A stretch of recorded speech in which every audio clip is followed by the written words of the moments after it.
Can you walk?" The boy nodded and drew in his breath to block the howling. "I'm all right. I haven't—" "Get on your feet, then. Take yourself off." "Where are the others?" The boy had seemed only then to start realizing his situation. He rubbed a hand over his streaked red face like a child and stared in at the door of the flat. One small room was visible, bare except for 2 folding beds with stained mattresses on them and a filthy sink in one corner. Syringes, rubber tubes, and squeezed halves of lemon were scattered about the filthy speckled tiles of the floor. "What did you expect?" the marshal asked. "They ran when they saw the lad was dying." It was odd enough, he added to himself, that they'd bothered to call for help. "I called the ambulance," the boy had said, as if in answer to his unspoken thought. "I don't know who he was. He was their friend. Have they gone with him in the ambulance? They'll have to tell his mother, won't they? Oh, God, just imagine. Sandro. Where's Sandro?" "Never mind, Sandro. Get on your feet." The boy stood up and tried to tidy himself, his gaze still drawn by the empty room. "I should find Sandro, see if he's all right. He came here with me." "Well, he left without you. There are no friends in this game. I'll be the one who has to tell the dead boy's mother. Don't you realize I could arrest you? The others were sharper than you are. Do me a favor and go home. And remember, it might be your mother I have to tell next time." He hadn't arrested him, though he couldn't have said why for certain. Might have done him good, though the death he'd just witnessed was probably more than enough for him. In any case, there was something disarming about the boy.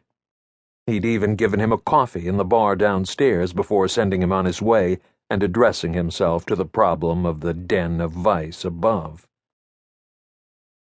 The death that night was more than enough.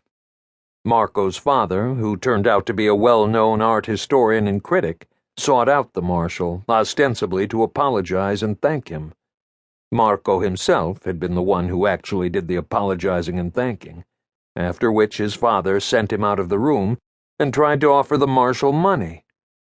The marshal had refused and stared hard at Landini with bulging, expressionless eyes. He didn't like him.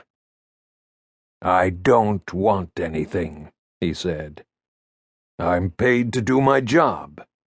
"Come now, surely." The marshal had gotten to his feet then. "Look after the boy," he said by way of dismissal. A useless admonition, as it turned out to be, because Landini no longer lived with Marco's mother, but with another woman whom he was later to marry. He still maintained his first family, and in consequence felt free to make the occasional deus ex machina appearance and lay down the law. Such was his visit to the carabinierithe station at Palazzo Pitti, a source of deep embarrassment to his son. Poor Marco.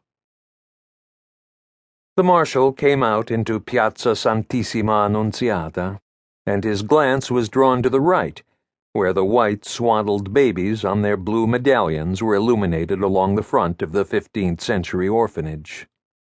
Blessed are the orphans, as people said, free from the plague of family problems. But Marco, and those like him, got the worst of both worlds.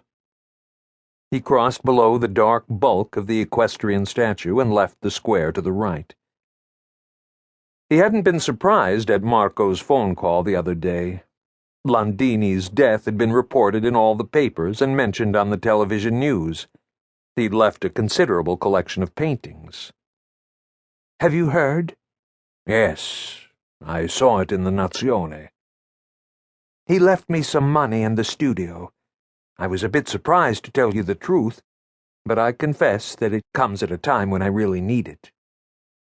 "I'm glad for you."